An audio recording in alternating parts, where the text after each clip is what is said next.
अधिकतर लोगों को ये पता ही नहीं है कि नाम जप करना कैसे है।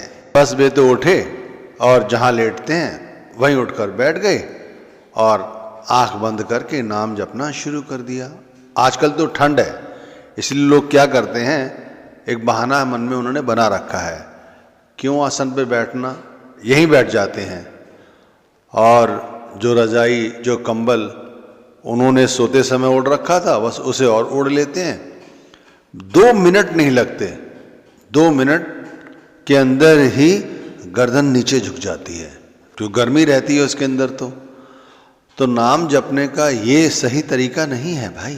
तो सही तरीका है कि सबसे पहले अपने आप को सचेत करके बैठो, फिर गुरु का ध्यान करो और जब ध्यान आए तब नाम जप करना शुरू कर दो।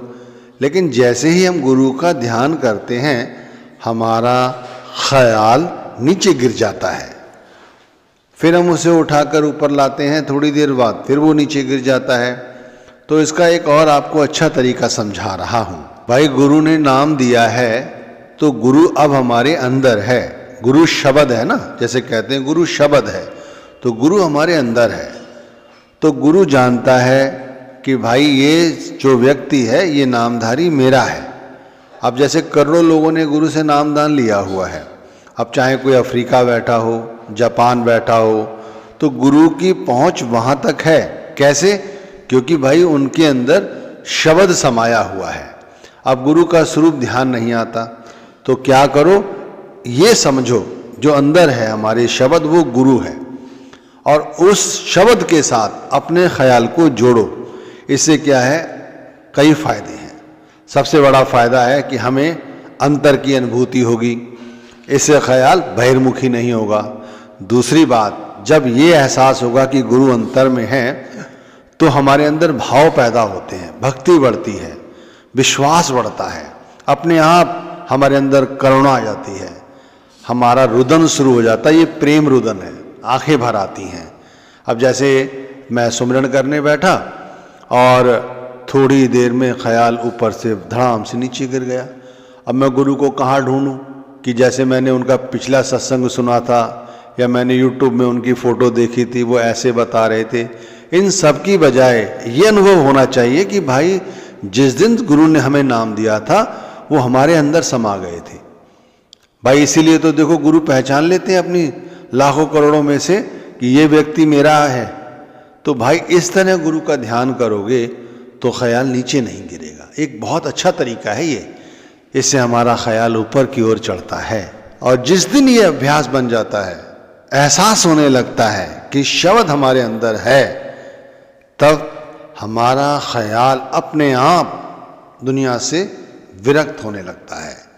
वैसे कितनी कोशिश करो कि घर परिवार की याद ना करें, ना याद आए कारोबार की, ना शरीर की चिंता रहे, और लेकिन सुमिरन भजन के समय जरूर आएगी याद। लेकिन ये एहसास करो गुरु हमारे अंदर है, उन्होंने शब्द दिया है हमें, और शब्द स्वरूपी गुरु 24 घंटे हमें देखता रहता है अंदर, बाहर नहीं है, वो अंदर है। जिस दिन ये एहसास हो गया वो अंदर है, फिर हमारा भजन सुमिरन भी बनेगा और हमारा ख्याल जो नीचे गिरता है वो भी ऊपर चढ़ेगा और संसार की माया से अपने आप हमारे अंदर विरक्तता आ जाएगी। तो ये है देखो सच्ची भक्ति। तो मैं कहूँगा कि थोड़ी थोड़ी देर में अपने आप को टटोलते रहा करो कि भाई हमारे अंदर गुरु है, हमें अनुभूति हो रही है नहीं हो रही है। जैसे बहनें हैं वो अपने आप को देखती रहती हैं घड़ी, अरे सारा दिन निकल रहा है, अभी हमारा ये काम रह गया है, अभी हमें ये काम करना है, तो वो घर के अपने सारे काम निपटा लेती हैं। इसी तरह भाई जो बाहर काम करते हैं वो भी इसी तरह बाहरी चिंता करते हैं ना, तो हमें अपने अंदर जाकर ये चिंता करनी है। देखो हमारा इससे भजन सुमिरन बहुत अच्छा बनेगा। भजन सुमिरन के साथ साथ हमारा ध्यान भी बनेगा, मन शांत रहेगा, हल्के फुल्के रहेंगे, चिड़चिड़े नहीं रहेंगे, किसी पे क्रोध नहीं आएगा, वासनाओं में लिप्त नहीं होंगे। अगर कोई व्यक्ति अपनी बढ़ाई मार रहा है तो आप जान जाएंगे वो क्या कर रहा है, आपको क्रोध नहीं आएगा। जैसे अभी क्रोध आ जाता है ना, कोई बच्चा है, कोई पड़ोसी है, कोई दोस्त है, आपके साथ कोई घटियाई करता है तो आप क्रोध करते हैं, लेकिन तब विवेक जागेगा। अंदर गुरु का एहसास होने पर भक्ति जागती है, विश्वास जागता है, विवेक जागता है, धन के प्रति आसक्तियां कम होती हैं, विषय वासनाओं से दूर रहते हैं, बहुत कुछ होता है भाई। तो ये करो।